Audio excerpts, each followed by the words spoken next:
Hello student, প্রশান্ত academy চ্যানেলে তোমাদের স্বাগত জানাই।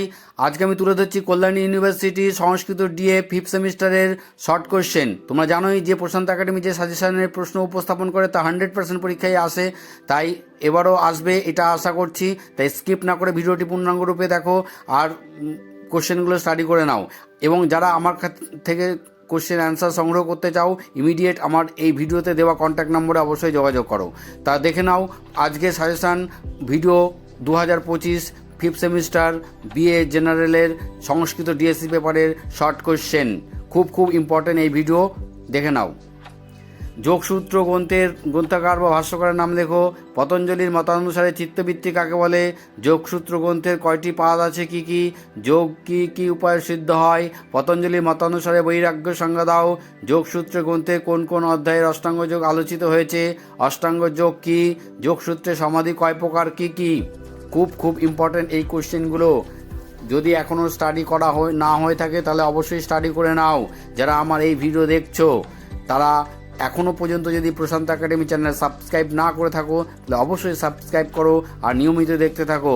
তোমাদের এরপরে ফিফথ সেমিস্টার আসবে, সিক্স সেমিস্টার আসবে, তখনও ইম্পর্টেন্ট হবে আমার এই সাজেশান। পতঞ্জলির মতে ক্রিয়াযোগের সংজ্ঞা দাও। নিধিধ্যাসন শব্দটির ব্যুৎপত্তিগত অর্থ লেখো। বৃহদারণ্যক উপনিষদের কোন অধ্যায়ে তোমাদের পাঠ্য? বৃহদারণ্যক উপনিষদ কোন বেদের অন্তর্গত? বৃহদারণ্যক উপনিষদ অনুসারে মনন বলতে কি বোঝো? বৃহদারণ্যক উপনিষদের দ্বিতীয় অধ্যায়ে চতুর্থ ব্রাহ্মণের নাম কি? বৃহদারণ্যক উপনিষদের মুখ্য ভাষ্যকার কে? এই উপনিষদের ভাষ্যের নাম লেখো।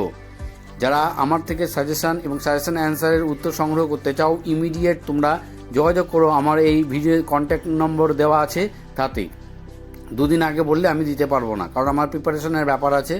বিগত দিনে অনেক সমস্যা হয়েছিল ওই শেষ মুহূর্তে সাজেশান উত্তর চাওয়ার জন্য, তাই আগের থেকে তোমরা যাদের প্রয়োজন চেয়ে নেবে।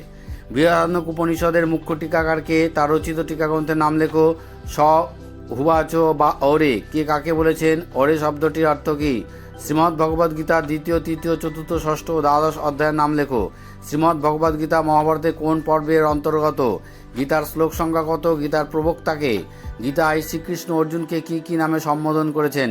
প্রশান্ত একাডেমির এই দেওয়া সাজেশন খুব ইম্পর্টেন্ট। বিগত বছরও এসছে, এবছরও আসবে। যদি তোমাদের ডাউট বা সন্দেহ থাকে তাহলে আমার এই চ্যানেলে গিয়ে প্রিভিয়াসের কোশ্চেন অ্যানালিসিস ভিডিওগুলো অবশ্যই ভালো করে তোমরা দেখে নেবে। আর চ্যানেলটি ভালো লাগলে অবশ্যই সাবস্ক্রাইব করবে প্রশান্ত একাডেমি। শ্রীমদ্ ভগবদ্গীতার ভক্তিযোগে অর্জুন শ্রীকৃষ্ণ সমীপে কি প্রশ্ন করেছিলেন? নিয়তং কুরু কর্মতম, উদ্ধৃত অংশটি তাৎপর্য লেখো। এইগুলো 100% পরীক্ষায় আসবে, তাই কোনো রকম স্কিপ ছাড়া ভিডিওটি দেখো, নোটগুলো রেডি করে নাও, কারণ এইগুলোর মধ্যে থেকে তোমরা কমন পেয়ে যাবে, একদম 100% গ্যারান্টি। আর যদি আমার এই দেওয়া সাজেশানে যদি যারা উত্তর সংগ্রহ করবে যদি কমন না আসে, তাই তোমরা যে অর্থের বিনিময়ে আমার থেকে সাজেশান কিনবে সেই টাকা আমি হুবহু ফেরত দিয়ে দেবো। এটা প্রশান্ত একাডেমি চ্যানেলের একেবারে নিশ্চিত সিদ্ধান্ত। তাই যারা উত্তর সংগ্রহ করতে চাও তারা এই দেওয়া কন্ট্যাক্ট নম্বরে যোগাযোগ করবে ইমিডিয়েট, এবং প্রশ্ন উত্তর পেয়ে যাবে। আবার বলছি, যদি আমার এই চ্যানেল ভালো লাগে এবং নিয়মিত দেখতে থাকো তাহলে অবশ্যই প্রশান্ত একাডেমি চ্যানেলটিকে সাবস্ক্রাইব করো, এবং ভিডিওটি ভালো লাগলে লাইক করো, এবং অবশ্যই তোমার বন্ধুদের মাঝখানে এই চ্যানেলটা শেয়ার করে দাও। আর নিয়মিত দেখতে থাকো। প্রশান্ত একাডেমি চ্যানেলে কম্পিটিটিভ ম্যাথস, রিজনিং, জিকে উপস্থাপিত হয় এবং বিভিন্ন সাবজেক্টের পাস অনার্সের সাজেশান ভিডিও উপস্থাপিত হয়। তো দেখতে থাকো নিয়মিত প্রশান্ত একাডেমি চ্যানেল।